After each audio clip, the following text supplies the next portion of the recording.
In this adventure through time, we will investigate some of the most astounding artifacts unearthed by archaeologists. From tales of two-headed giants in the faraway continent of Patagonia to objects that appear to live solely in myth, there have been bits of evidence that once stunned the whole scientific world. We are compelled to reevaluate our assumptions about human history as each new finding brings up a plethora of fresh inquiries. Get ready for an exciting journey as we delve into the enigma of the day. But first, before this video concludes, if you like and subscribe, you'll have fantastic luck. The Tutankhamun Death Mask. There have discovered few objects in archaeology's long and storied history that have made quite the impact of Pharaoh Tutankhamun's death mask. One of the most stunning and mysterious artifacts ever unearthed from an Egyptian dig, according to many. An extremely deep conviction about death has long existed among the ancient Egyptians. Rather than seeing death as the end, they saw it as the beginning of a new journey into the next realm. Symbolic and intricate rituals were developed by Egyptian culture for a variety of purposes, including mummification and preparation for the afterlife.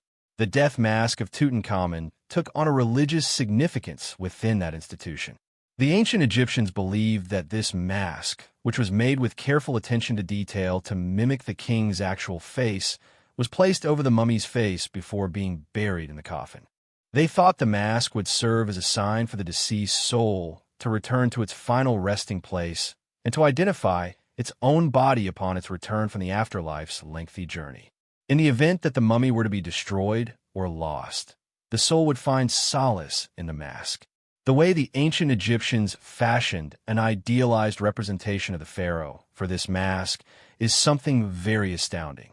The artists meticulously crafted an incredibly gorgeous face, and to represent everlasting beauty, they adorned the entire mask with pure gold.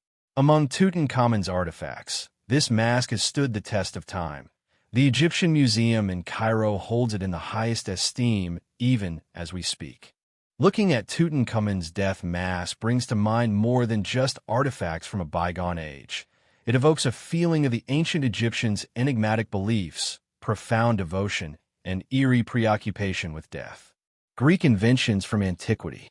Many people's minds go to the Olympic Games, the first democracy in the world, renowned thinkers, and plays that have stood the test of time when they hear the name of the ancient Greeks. The Greeks were not only influential for centuries after their death, but they also left behind a wealth of mythology. The Greeks were well known for their cultural, philosophical, and artistic accomplishments, but they were also technologically and engineeringly ahead of their time. Among their numerous innovations were several that, although seemingly insignificant at first look, ultimately altered the trajectory of human history. The odometer, a tool for keeping track of mileage, is one example of such an innovation. Few people today know that a Greek inventor came up with the idea for the little gauge that every car uses to track mileage hundreds of years ago.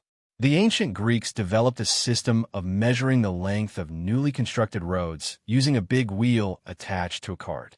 The exact amount of distance they had built would be recorded by the wheel's rotation as the cart traveled along the route.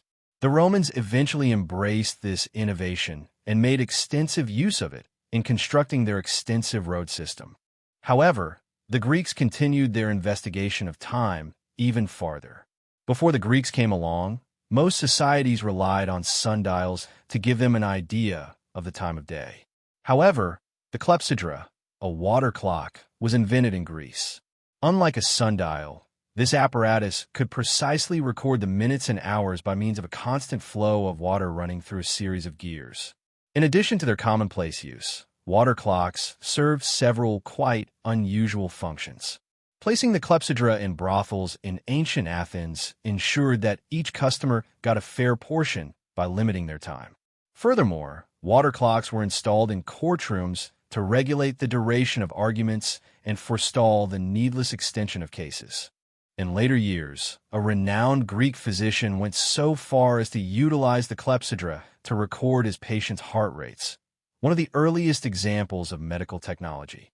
Odometers and clepsydras were examples of how the ancient Greeks were brilliant artists and philosophers, but they were also extremely practical thinkers who sought to enhance human existence through groundbreaking inventions. The Bulgarian vampire tomb near Preparakin. Archaeologists in Bulgaria's southern mountain area have uncovered a disturbing and fascinating artifact at the Preparakin site, a so-called vampire grave. Not only is this a well-known historical site, but it is also shrouded in mysteries that have puzzled people for generations. The dig revealed the lifeless body of a young man who had some peculiar and unsettling markings. A lengthy iron blade had sliced through his chest, right through his heart, and punctured his entire body. Beside his body, his left leg was cleanly divided into 3 sections. These specifics established that this was no random killing, but rather a ritual meant to ward off the reincarnation of the dead as vampires. Famous archaeologist Professor Nikolai Ofruf claims that the long-held views. Vampires were deeply feared and believed by medieval Europeans, particularly in the Balkans. Rather for being confined to the realm of children's horror stories, vampire legends spread throughout society and even into religion. Some people thought that if a person died in a peculiar way, as from an unknown disease or an accident, they might come back as a vampire at a later date. Weird rituals were practiced to stave off the possibility of being bloodsucking or tormented by otherworldly entities. Among these procedures were cutting off the limbs of the deceased and piercing their heart with a blade. What makes the discovery of other strange tombs at Preparakin so interesting is that they all included artifacts associated with rituals performed to ward off bad spirits. One tomb included the remains of a mother and her young child interred in a position that evoked the figure of the Blessed Mother and Jesus Christ, maybe as an act of prayer for favor from on high. The practice of placing the deceased in huge jars before burial was common in some areas, with the belief that this would prevent the souls from escaping. The modern ear may find these old rites repulsive, but for those living then, they were the sole means of protecting themselves from the unknown. The vampire tomb at Preparakin is an enduring symbol of the ways in which religion, terror, and the secrets of our past intertwine. The Vimana aircraft, which appear in ancient Indian texts, are both fascinating and divisive symbols of that civilization's past. The fabled flying vehicles seen in Hindu temple wall sculptures are these. Aerial vehicles, fantastical chariots that the gods rode in to transcend space and time or take part in epic battles that mortals can only dream of, are abundant in ancient Indian writings such as the Mahabharata and the Ramayana. A flying chariot that can zip across the sky straight is a common description of the Vimana in these old writings. According to some accounts, the Vimana is a palace in the sky, complete with chambers reminiscent of a small fortress. The Vimana is shown in some Hindu temple carvings as a chariot drawn by heavenly horses that race through the skies at breakneck speeds. The Vimana is consistently portrayed as a vessel of the gods, embodying awe-inspiring might, force, and a level of comprehension that transcended human comprehension during that period. A large body of academic literature suggests that the Vimana myths mirror the ancient Indian faith in the presence of mystical technology. Some think that the Vimana's descriptions might have sprung from actual events, when ancient people saw strange occurrences like UFOs in the sky. Legends were spun from these accounts and handed down through the ages.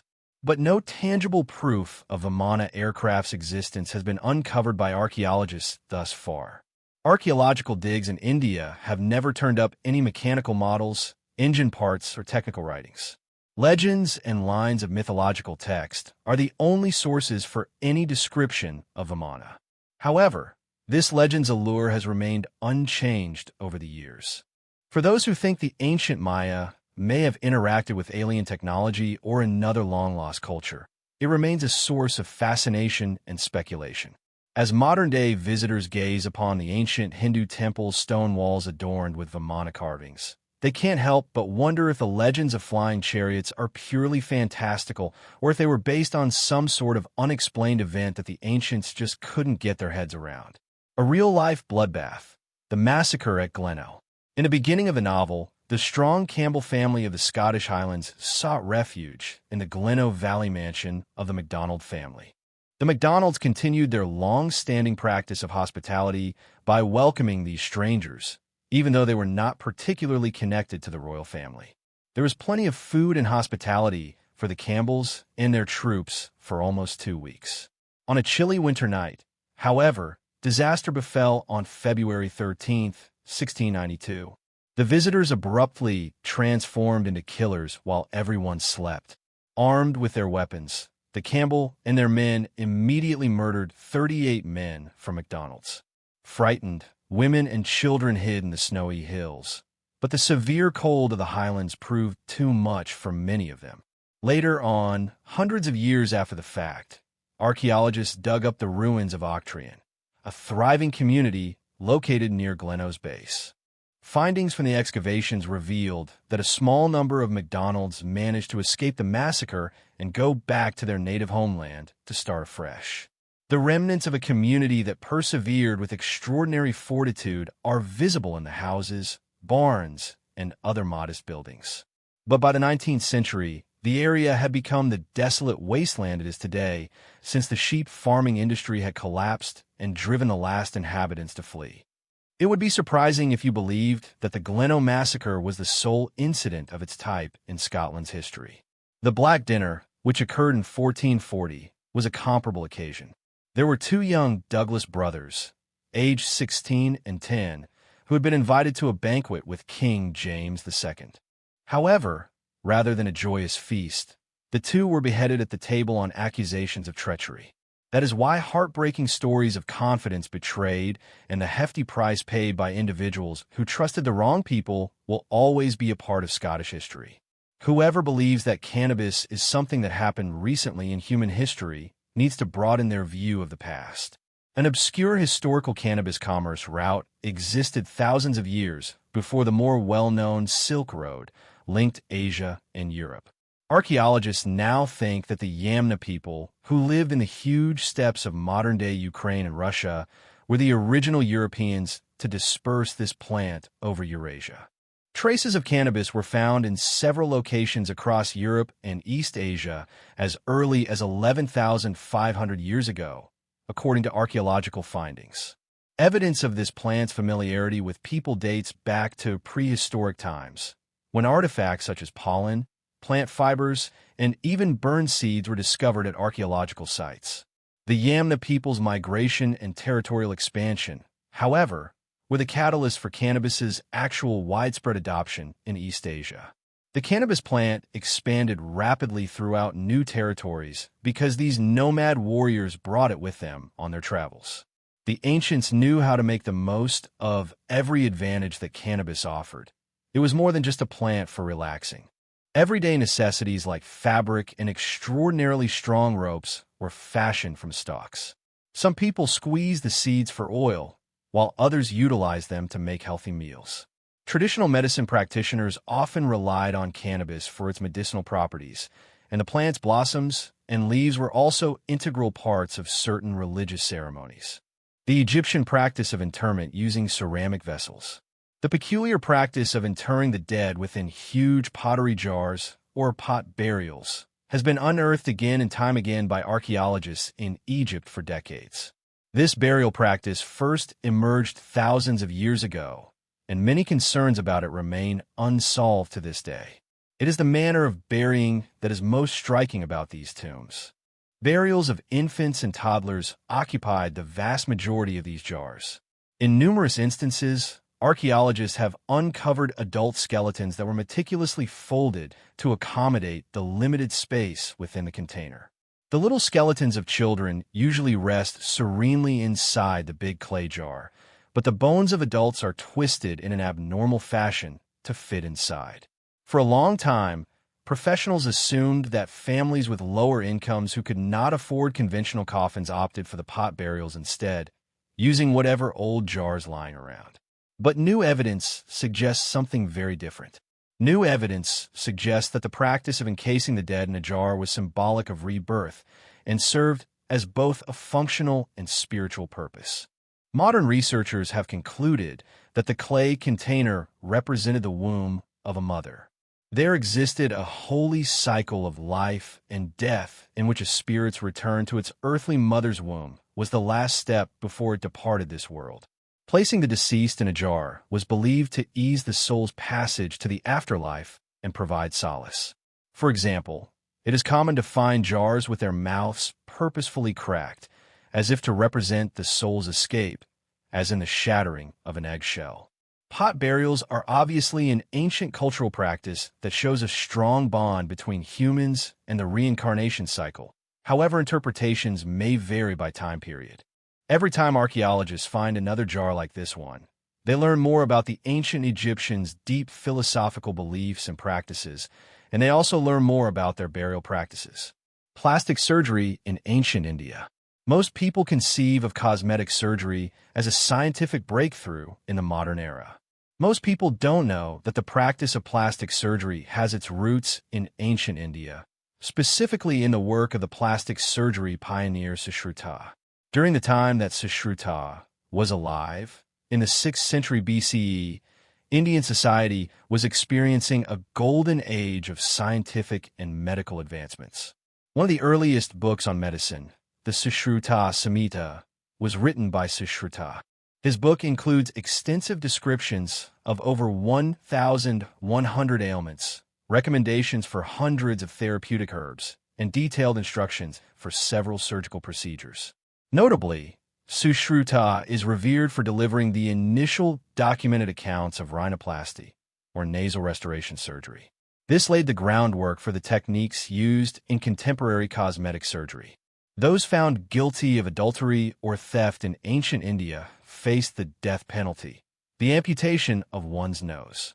Sushruta devised a technique that entailed reattaching the nose to the patient's face using a broad flap of skin taken from the forehead.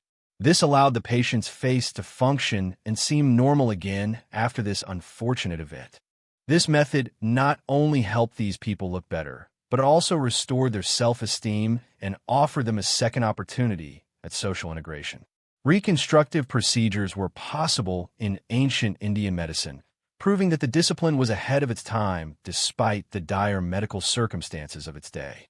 The legacy of Sushruta's writings and methods allowed for tremendous advancements in healthcare and medicine, including the foundation for the incredible developments in reconstructive and cosmetic surgery that are evident today. Ancient Greek thinkers pondered the idea of aliens from another planet. A lot of people think that the fast development of space technology and scientific knowledge in the present era is the only reason that the concept of an endless cosmos or alien life has even surfaced.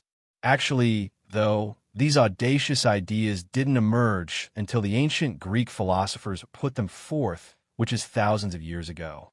Anaxagoras, Epicurus, and Lucretius are a few notable figures who contributed to the canon with their ideas regarding an infinite universe and the existence of intelligent life beyond Earth. People have speculated about the possibility of life on planets beyond Earth for a very long time. The ancient Greek philosopher Anaxagoras was among the first to postulate that extraterrestrial beings and planets beyond our visible spectrum might exist in the cosmos. Epicurus built on his work by proposing an endless universe where there isn't just one planet but a multitude of them, all of which may be home to life, whether it be humans or aliens. Lucretius, a Roman philosopher, shared this view and thought that there must be numerous planets in the cosmos, each inhabited by a unique species with its own unique physical characteristics and cultural practices. Contemporary notions of the multiverse and the prospect of life beyond Earth are based on these groundbreaking ideas. Even though there was a lack of scientific proof in their day, Greek philosophers had the bravery to envision a cosmos that was far larger than anything that existed. Their legacy lives on in the profound impact they had on contemporary thinkers in science, philosophy, and even science fiction. One could argue that deep inquiries on the nature of reality and the potential presence of extraterrestrial civilizations were present in human thought as early as ancient Greece. This demonstrates that there have always been no limits to the human spirit's curiosity and drive to discover. Yakshul of Persia, the ancient refrigerator, was an ingenious invention that people in ancient Persia came up with to beat the scorching desert summers about 2,400 years ago. The yakshal was the name of an old refrigerator. Yakshal, which literally translates to ice pit in Persian, is among the first examples of human-made refrigeration. Built of clay and brick, a yakshal resembles a gigantic dome that rises out of the parched desert floor. With a deep and roomy chamber underneath for ice and food storage, each yakshal could be as tall as 60 feet, and it would have a dome top that protruded above ground. Natural insulating materials and a clever ventilation system were the building blocks of these old freezers. Built with a combination of clay, ash, egg whites, goat hair, and coconut fibers, the thick walls effectively warded off the outside heat while keeping the interior at a low temperature. The Persians would harvest huge chunks of ice from the rivers and streams in the area and keep them in the yakshal throughout the winter. Because of its unique composition and exceptional insulating properties, ice could be kept frozen all summer long, enabling people to chill their beverages, preserve food, and even make icy sweets for the aristocracy. Beyond its practical use as a cold storage facility, the yakshal exemplifies the scientific acumen and resourcefulness with which ancient humans overcame adversity. Our predecessors understood how to use engineering and the forces of nature to fulfill their basic needs long before we had contemporary conveniences like refrigerators, air conditioning, and electricity. Ancient yakshals that have survived to the present day in Iran serve as constant reminders of the ingenuity and brilliance of the human race. Over the years, these buildings have served as more than just recorders of history. They have also served as sources of inspiration for generations to come, demonstrating the enduring importance of human ingenuity. Arthurian legends and Glastonbury Tor in particular. Glastonbury Tor, an impressive hill in the middle of undulating meadows in the tranquil English countryside of Somerset, is inextricably bound up with one of the most timeless stories in Western history, the tale of King Arthur. Many scholars and locals alike hold the belief that King Arthur's grave is located at Glastonbury Tor. However, no conclusive proof of Arthur's historical existence or his burial site has ever been discovered. Though decades of digging have turned up more mysteries than solutions, the English nevertheless hold fast to the myth. Not only is the name Glastonbury Tor linked with King Arthur, but this hill also has a rich history that goes back thousands of years. Stone tools from the Neolithic period were found here, indicating that the area was inhabited by prehistoric people.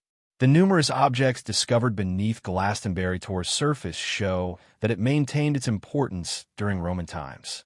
The erection of St. Michael's Tower atop the peak further increased the site's prominence during the Middle Ages.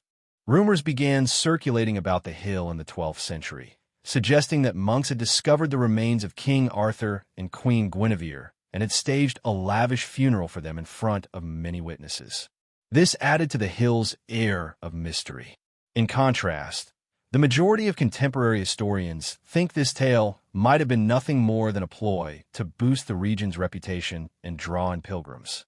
If the gaps left by mythology cannot be filled by historical reality, then Glastonbury Tor will continue to be a potent emblem of the meeting point of history and religion.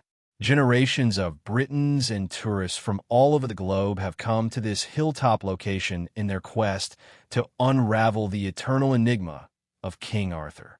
3 witches from Bochnia, Polish black magic. Thousands of Poles were accused and died for witchcraft during a terrible era that lasted decades, which may come as a surprise to many. The 1679 execution of 3 ladies in the town of Bochnia is one of the most terrible tales from this era.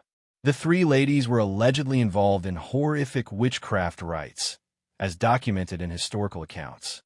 Babies' blood and bodies were used as talismans for evil purposes, and the accused drank their blood. The entire community was rocked by the severity of these claims. The witches were not given an opportunity to present their defense at their trial. Torture and the weight of ancient superstitions led to their burning sentences. Recently, archaeologists excavating the old Bochnia Market Square found 2 charred human skeletons that had been scorched by high heat. The 2 ladies who were executed a long time ago are thought to be the ones whose bones are found here.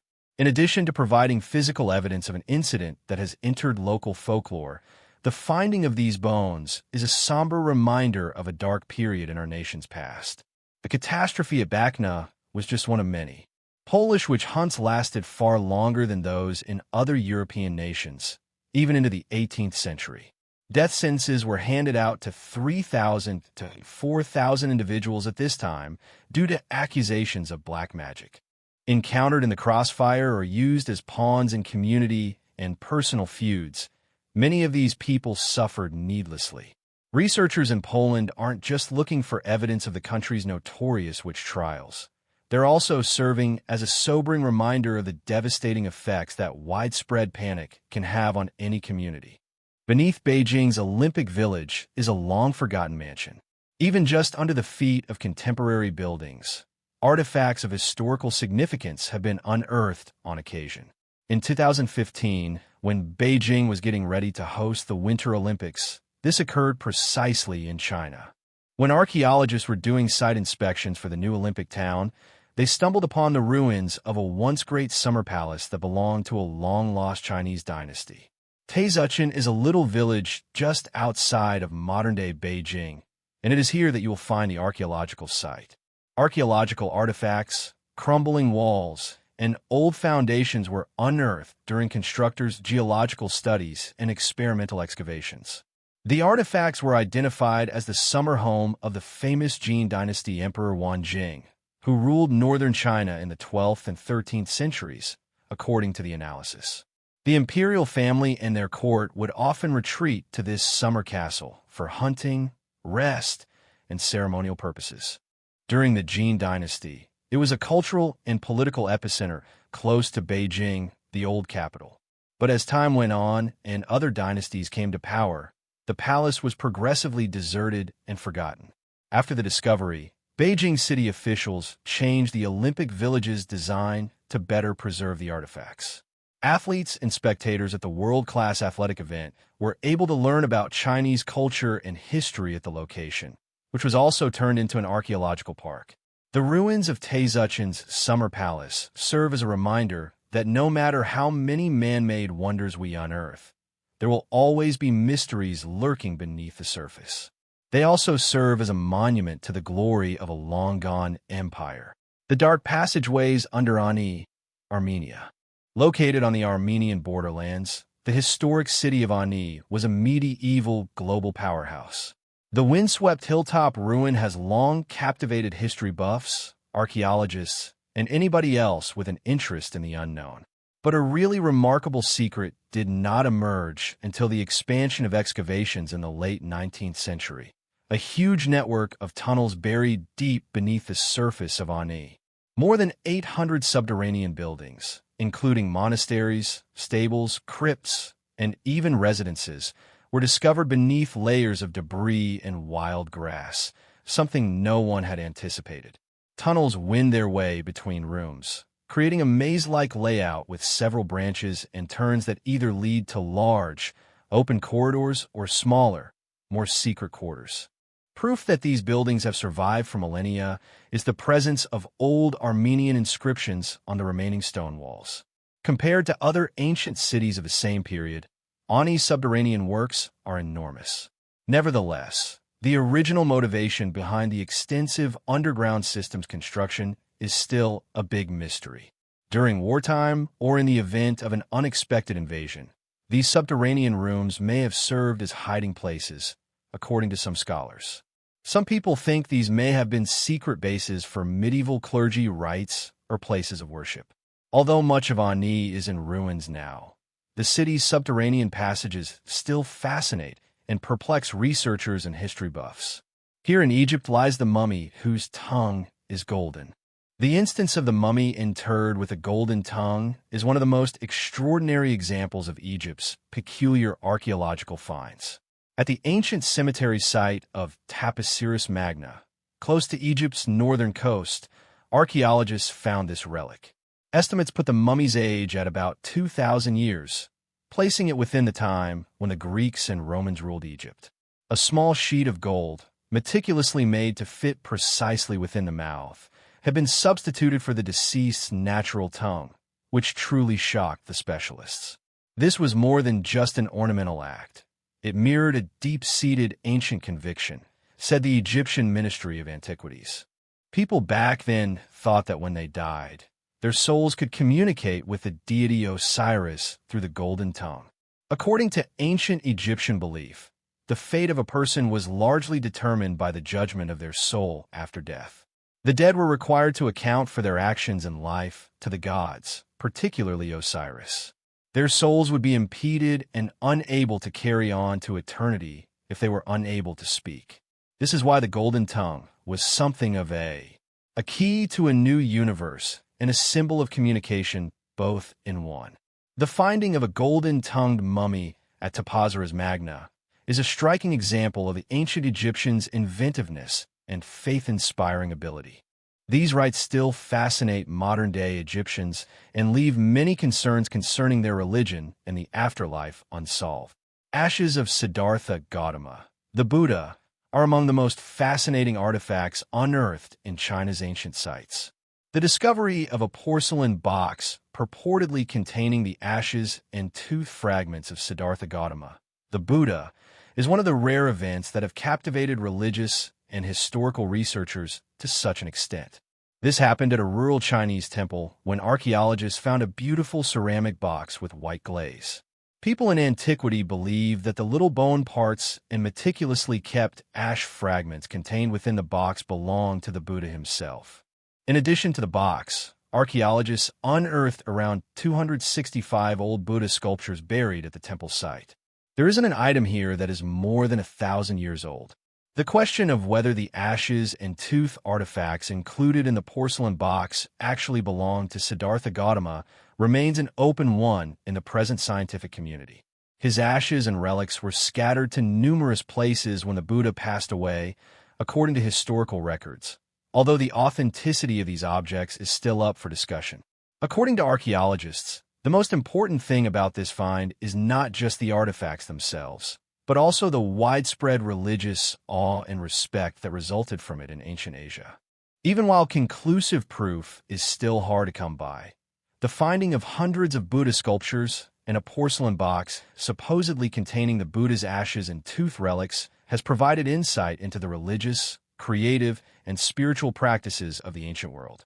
Both the pervasive influence of Buddhism on human culture and the fact that some historical secrets will remain a mystery to future generations are demonstrated by this. The ancient Xiama people of China's Xiama Bay region showed incredible ingenuity some 40,000 years ago when they made crimson pigment from the mineral ochre. An important stride forward in the history of prehistoric civilization and technique. This is one of the oldest evidence of technology and human creativity in ancient China. Xiama Bay is home to a plethora of stone tools and ochre mineral artifacts unearthed by archaeologists. Notably, the ancients knew how to transform natural ochre into red powders of varied colors and intensities. They didn't just gather it. Evidence of widespread pigment use suggests that the production of red pigment was no longer a solitary pursuit, but rather an integral aspect of social life in prehistoric homes. Not only did the creation of red ochre powder lay the groundwork for artistic practices like cave painting and body decorating among prehistoric people, but it also suggests that they exhibited some degree of social order and abstract thought. Surprisingly, archaeologists at the Xiama Bay site uncovered almost no evidence of skeletal implements or decorative artifacts. This provides more evidence that the production and usage of red pigment was a culturally significant endeavor for this ancient society. In the grand scheme of human progress, it is this very quality that distinguishes Xiama Bay. Beyond providing a window into prehistoric life, the ochre culture's discovery at Xiama Bay begs the intriguing question of how religion, art, and technology all developed in tandem to form the bedrock of human civilization. Capua, the mythical monster of Patagonia with two heads. Legends concerning giants have been woven into the fabric of almost every culture's history. In Greek mythology, Titans were mentioned. In Norse mythology, frost giants were mentioned. In Chinese mythology, Pangu was mentioned, and in the Bible, both Goliath and the enigmatic Nephilim are mentioned. But of all these tales, the one of Capua, the giant of Patagonia with two heads, may be the most bizarre. Enduring Tales describes Capua as a twin giant, a gigantic man with two heads resting on top of his enormous body. Legend has it that Capua stood an almost unfathomably towering 12 feet tall. After tales circulated of European explorers supposedly encountering extraordinarily towering Patagonian tribesmen in the 1600s, this myth enchanted many in the West. Although the Taula inhabitants of Patagonia were noticeably taller than the average European of that time, the 12-foot mark is obviously inflated. Even so, this failed to quell the wild fantasies of Western adventurers and storytellers about a land inhabited by giants.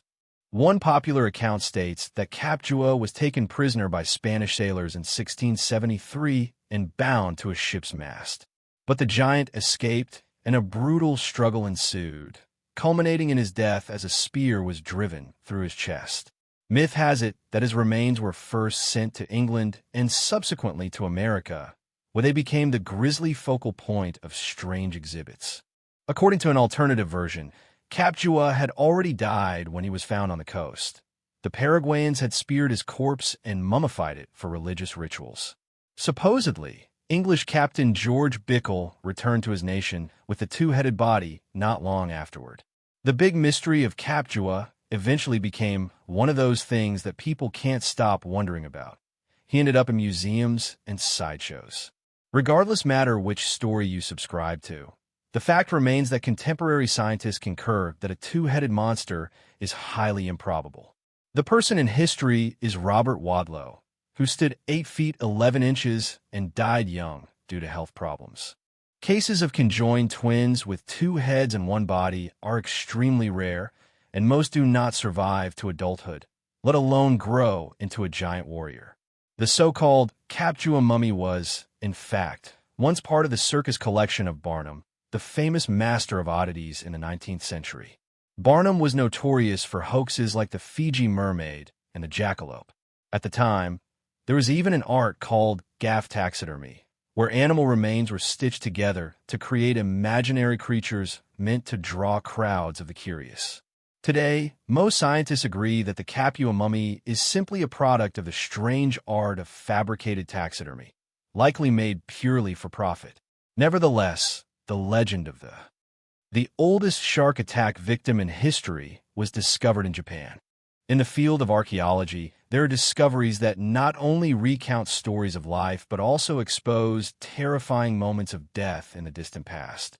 One such case was uncovered by scientists in Japan, where they discovered the remains of a man who lived about 3,000 years ago, bearing nearly 800 wounds inflicted by a shark.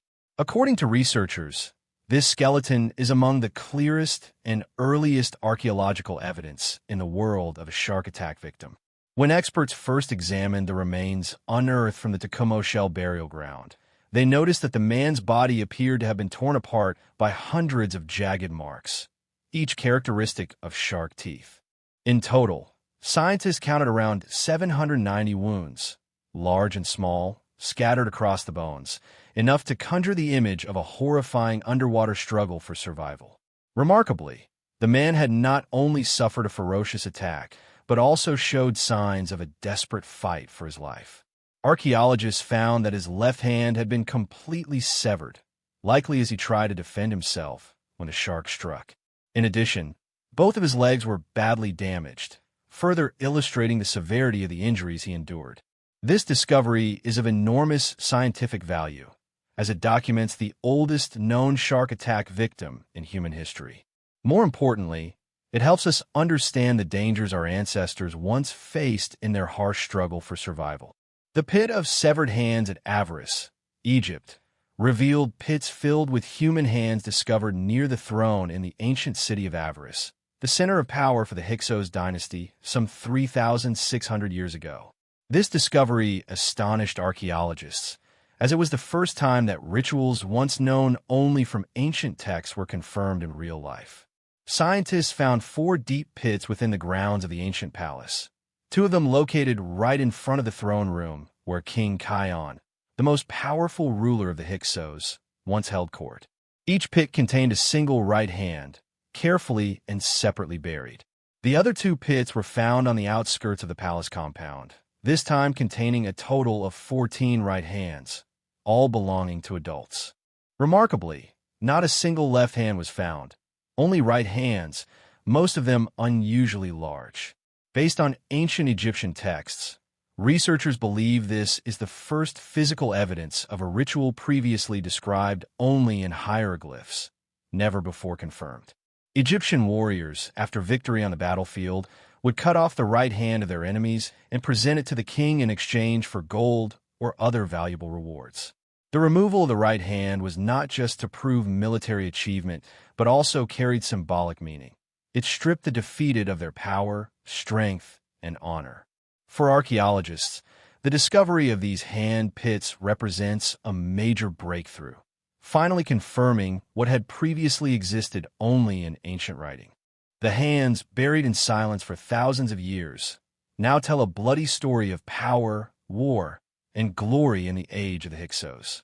It is also a reminder that behind every victory lie nameless tragedies recorded by history, sometimes only through severed body parts and rituals that the modern world can scarcely imagine. The liberal Lynch's manuscript is an Etruscan mystery. In the world of archaeology, few artifacts are as intriguing and enigmatic as the liberal Lynch's, the longest surviving Etruscan manuscript known to exist, written in the 3rd century B.C. This text belonged to the Etruscan civilization, a once flourishing culture in what is now Italy, long before the Romans came to dominate Europe. What makes the liberal Lynch's especially remarkable is that it was not discovered in an ancient library or grand tomb, but emerged in a most unexpected and unusual form.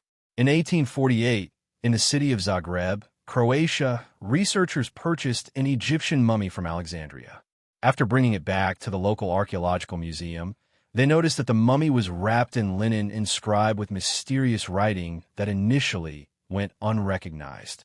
It was only upon closer inspection that experts realized the mummy's wrappings were, in fact, an ancient manuscript written in the Etruscan language, a language that to this day remains largely undeciphered. The text was named the Liberal Lynch's, or the Linen Book. It is one of the very few surviving documents in Etruscan, a language lost with the decline of its civilization thousands of years ago. Linguists believe that, based on the portions already translated, the Liberal Lynch's appears to be some kind of ritual calendar. The manuscript likely records festivals, important religious ceremonies, and rules for worship in Etruscan society. Yet the majority of its content remains beyond our ability to understand, as so much about the Etruscan language is still a mystery. The existence of the Liberal Lynch's offers hope to researchers seeking to learn more about the culture, religion, and society of the Etruscans. The remarkable story of an ancient manuscript's journey from Mediterranean burial rites to becoming mummy wrappings in Egypt and finally resting in a European museum to this day. The Liberal Lynch's remains one of archaeology's greatest mysteries, reminding us of the shadows that still linger in the history of humankind. Satanic symbols at Oia Antica, Italy, near Rome. An archaeological team was excavating at the ruins of an ancient Roman house in Oia Antica when winter ended.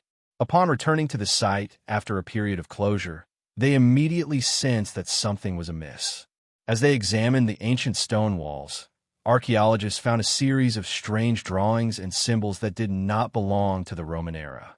Most concerning to the experts were numerous satanic symbols with a number 666 prominently carved into the ancient stones.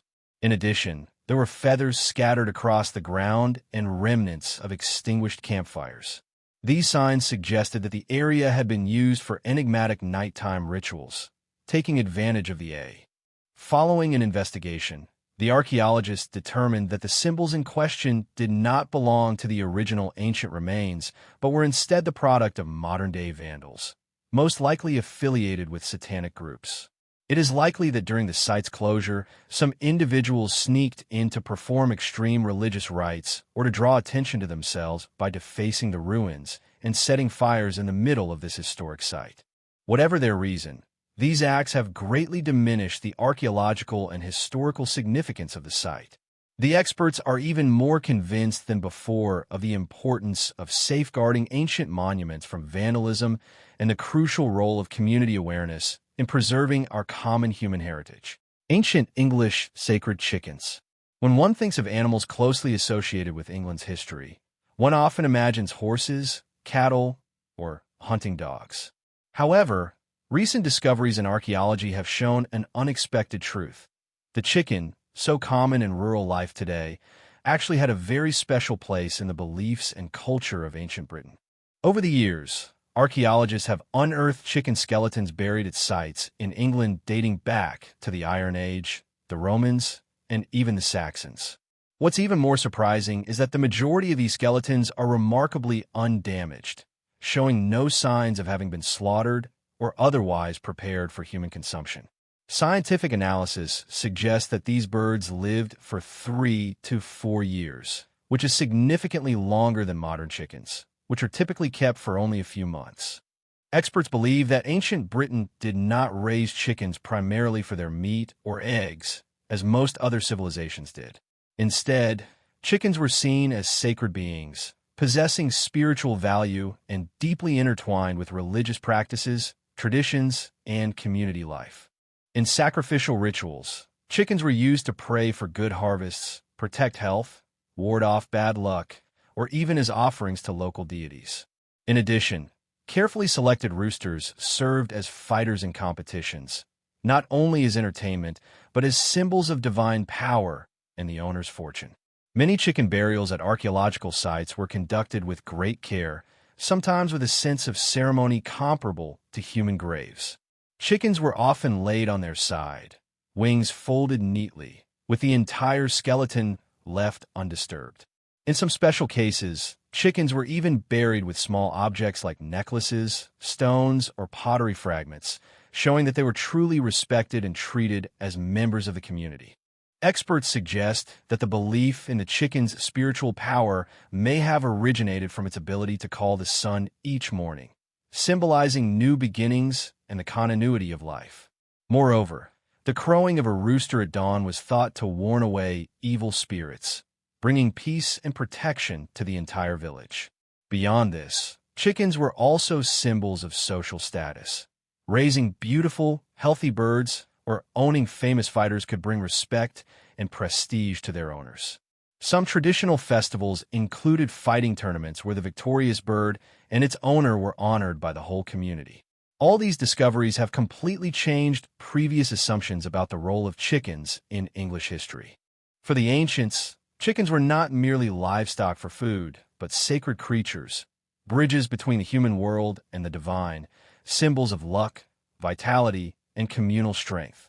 As their skeletons rest beneath the earth, they continue to tell the story of a world where every creature carried meanings far beyond what we see in daily life. The world's oldest ritual in Botswana. When we think of human history, we often picture the ancient civilizations of Egypt, Mesopotamia, or China, with their magnificent archaeological legacies. Yet one discovery that has completely reshaped our understanding of the origins of human spirituality was made in a place seemingly wild and remote, the Kalahari Desert of Botswana, Africa. Archaeologist Sheila Carlson from the University of Oslo made a remarkable discovery in a secluded cave nestled among mountains known by locals as the Mountains of the Gods.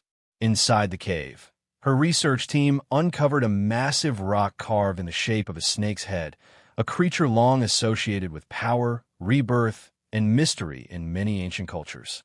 Notably, it was not only the shape of the rock, but also the way natural light played across its surface that made the stone appear to move, enhancing the mystical aura of the site. Other artifacts found in and around the cave include spearheads, stone tools, and small objects were all dated to as far back as 70,000 years ago. Scientists determined that these items were used in religious rituals, making them far older than any previously known ceremonial sites, predating the famous archaeological remains of Europe and Asia by as much as 30,000 years. The discoveries in the Botswana cave have not only changed our understanding of when humans began to practice religious rituals, but also revealed that our ancestors were gathering for communal activities to express faith and reverence for supernatural forces from the very dawn of time. The carving of the snake's head, the careful placement of ritual objects, and the holding of sacred ceremonies in this cave all show that even at the very beginning of history, humans had a deep need to search for meaning, connect with the universe, and pay homage to powers beyond their understanding. Today, as archaeologists continue to investigate the traces left behind in Botswana, each new find sheds more light on the spiritual journey of humankind. The story of the snake-headed rock and the world's oldest known ritual reminds us that belief and spirituality are not just products of civilization, but have been an inseparable part of human nature since the very beginning. The Unsolved twin watchtowers in the Argonne Gorge, set amid the wild and rugged Cheddar region, have long been a crossroads of cultures and a silent witness to countless chapters of history. For centuries, this gorge served as a vital passage for caravans, merchants, and nomadic tribes journeying through the landscape. The area contains about 600 archaeological sites, including ancient caves, ancestral tombs from the 10th century, cave burials, stone crypts, and the ruins of crumbled castle complexes. This land was once home to indigenous tribes who used the steep cliffs and dense forests for shelter and survival against harsh natural conditions. What truly sets the Argonne Gorge apart from other regions is its system of ancient watchtowers, most famously the Unsolved Twin Towers. These two imposing towers stand at a crucial position, guarding the only accessible route through the gorge. Typically built atop high peaks or natural stone bridges, the towers stand out dramatically against the majestic backdrop of Cheddar, known to the ancients as Vina Towers. Each one rises between 9 and 23 meters, equivalent to about 3 to 7 stories of a modern building, constructed entirely from solid stone with massive blocks stacked using exceptionally sturdy techniques. The Vina Towers have withstood the test of thousands of years. Some Vina Towers served as dwellings for families or small communities, especially in villages such as Urs and Nikoi. These towers featured multiple levels, windows, and staircases, providing for daily living as well as defense against external threats. Many others functioned as military outposts or watchtowers, strategically positioned to control roads, trails, and mountain passes.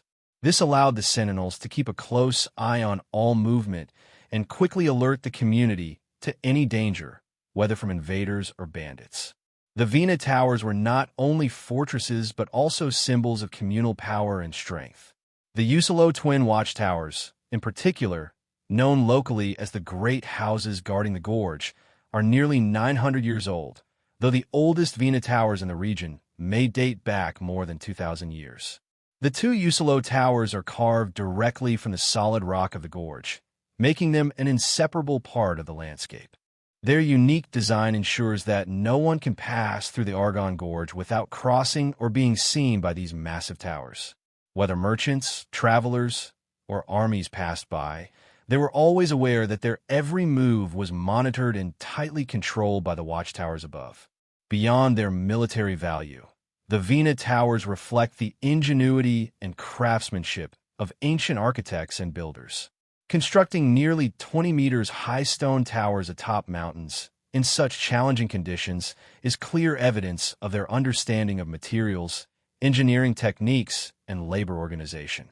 Remarkably, after centuries of weather, rainstorms, and even earthquakes, many of these towers still stand firm, often showing little damage. Today, visitors to the Cheddar region are not only amazed by the natural beauty of the Argonne Gorge, but also sense the enduring spirit and resilience of the communities that once thrived here. The Unsolved watchtowers, together with hundreds of other Vina towers, are more than just architectural relics. They are emblems of a deep-seated determination to defend the homeland, as well as symbols of human adaptability and limitless creativity. Throughout history, They remind us that in every era, intelligence and courage can create monuments that endure through the ages. Stone Age weaving techniques in Catalhoyuk, Turkey. When we think of the Stone Age, most people imagine a primitive world where humans survived mainly by hunting and gathering with little in the way of advanced craftsmanship. Yet, archaeological discoveries at the site of Catalhoyuk in Turkey have completely transformed this perspective. Here, scientists have uncovered traces of weaving that date back as much as 8,500 years, an astonishing number by any standard. According to experts, nearly 9,000 years ago, the people of Catalhoyuk, the largest city of the Neolithic period, had already learned to use plant fibers to weave textiles. Before these discoveries, researchers believe that ancient people mainly used wool or flax for clothing, since both materials are relatively easy to find and process. However, the textiles unearthed at Catalhoyuk were actually woven from bast fibers, plant fibers taken from the bark of trees, such as oak or other woody plants. While these fibers were typically used for making rope or cordage, the prehistoric inhabitants of Catalhoyuk developed the technique of transforming tree bark fibers into cloth. And everyday items, extracting fibers from tree bark, processing them, spinning them into thread, and then weaving them into fabric required a level of knowledge and skill far more sophisticated than previously imagined for Stone Age humans. This discovery demonstrates that even in the distant past, our ancestors possessed remarkable creativity and scientific understanding applied to daily life. They not only crafted tools and built shelters, but also found ways to utilize natural resources to produce the essentials they needed. Looking at the fragments of cloth that have survived for thousands of years at Catalhoyuk, we can truly appreciate the dexterity, perseverance, and boundless imagination of the ancients. These innovations laid the groundwork for the textile industry that would come later, and they help us better understand the remarkable progress of human civilization during prehistoric times. The ancient winemaking industry in Israel. In the field of modern archaeology, one of the most striking discoveries is the recently unearthed ancient winemaking complex at the city of Yavne, Israel. This site dates back over 1,500 years to the Byzantine period and stands as clear evidence of the remarkable development of winemaking in the ancient Mediterranean world. Archaeologists have found 5 large grape pressing vats, numerous storage rooms, and kilns used for producing the ceramic jars needed to store and transport the wine. In addition, tens of thousands of fragments from amphor jars and wine vessels have been excavated, attesting to the immense scale of production. Based on calculations and research, experts estimate that this facility could have produced up to 2 million liters of wine each year, an extraordinary figure far exceeding that of many modern wineries. What is even more remarkable is that the wine produced at Yavne was not just for local consumption, but was exported across the Mediterranean. This wine, known as Gaza wine, was famous for its light flavor and pale color and was especially favored by the wealthy and royal classes. Amphorae bearing the names Gaza or Ashkelon have been found throughout the Mediterranean world, from Egypt and Greece to Italy and even farther afield.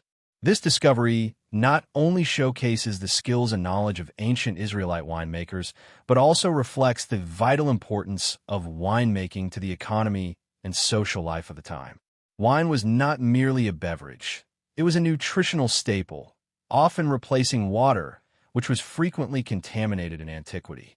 Thanks to large-scale production and export systems like the one at Yavne, Israel's wine played a key role in trade, festivals, and the spiritual life of ancient Mediterranean civilizations.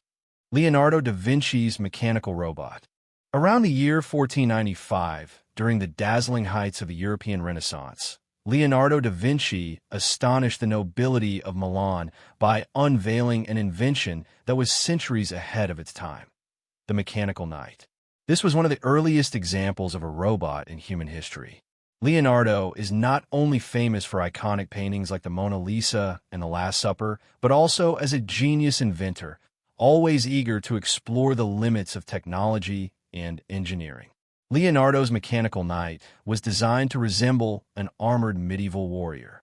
He employed a complex system of pulleys, gears, and cables to operate the joints of the arms, legs, and even the head of the robot. When demonstrated at a festival in Milan, the machine could stand up, sit down, raise its arms, and lift its visor just like a real knight, leaving the audience of the time amazed and deeply curious about its inner workings. For centuries, the mechanical knight existed only in Leonardo's sketches and notes. It was not until 2007 that modern researchers, using his original drawings, managed to reconstruct this remarkable machine. Once completed, the mechanical robot performed exactly as described in the ancient manuscripts, every part moving smoothly, powered solely by the system of pulleys and cables without any electricity or modern engines. This proved that Leonardo da Vinci possessed a vision far ahead of his era, laying the groundwork for the field of automation and robotics that would develop centuries later.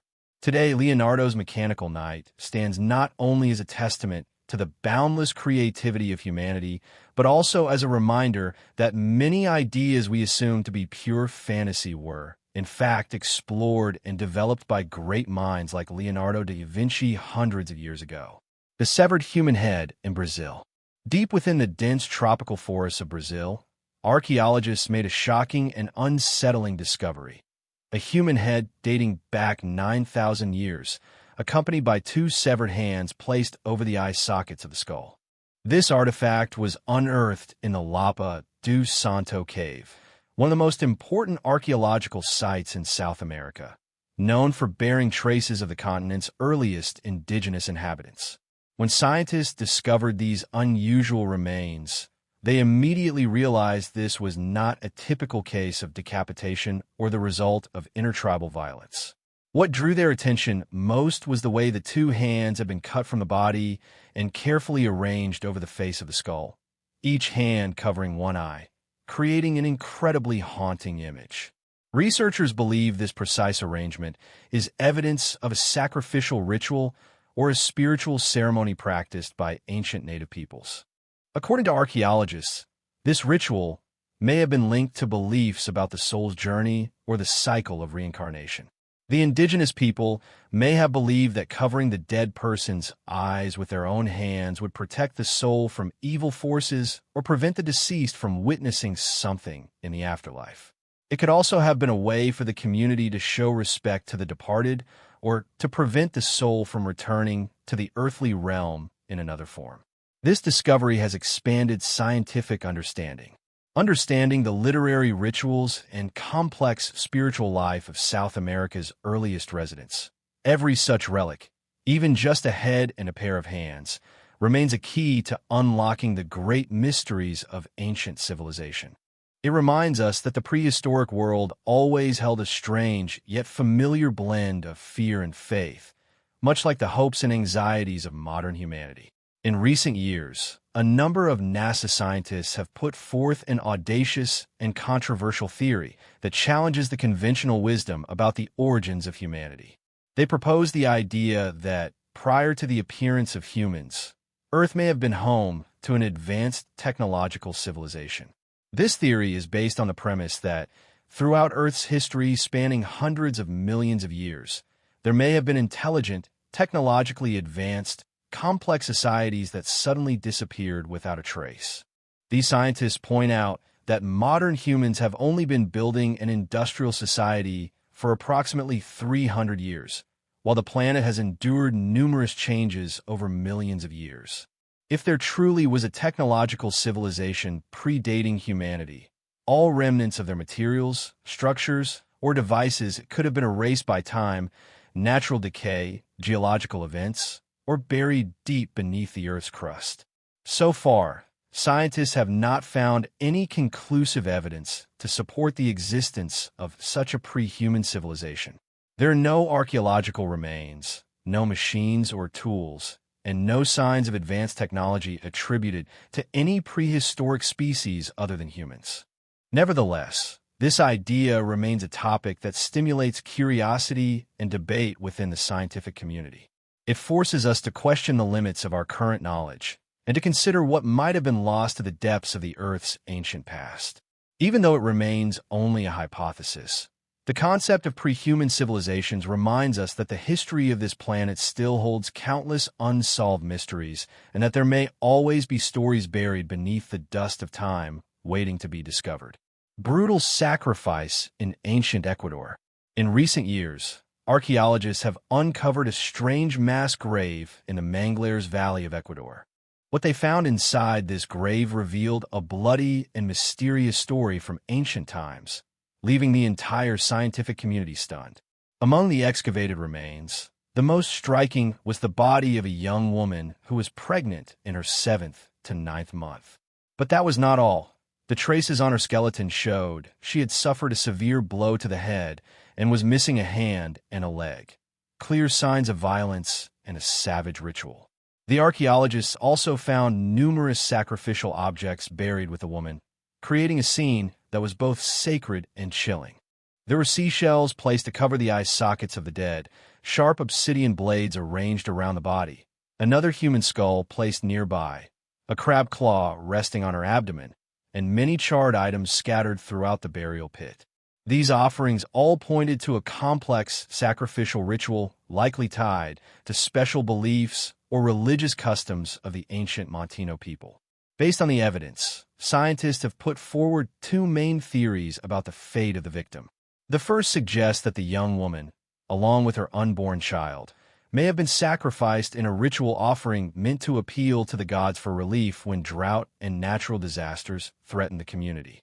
Sacrificing a pregnant woman, the ultimate symbol of life and fertility, may have been the most desperate act people could take, hoping to exchange it for prosperity or peace for the entire tribe. The second theory proposes that the woman may have held a position of political or social importance within the Montino community. If so, her death could have been the result of power struggles, a form of purging or eliminating a rival through a public and brutal ritual. Whatever the true reason, what remains in this mass grave continues to raise countless unanswered questions about the beliefs, rituals, and cruelty of ancient societies we can only imagine today through the traces left beneath the earth. Ancient cheese production in Egypt. In the field of food archaeology, one of the most remarkable recent discoveries is an ancient block of cheese found at Saqqara, Egypt. This cheese is up to 2,600 years old and was preserved exceptionally well inside a clay jar. Not only is it a rare artifact that has survived from antiquity, but it also stands as clear evidence of the advanced level of food technology practiced by the ancient Egyptians.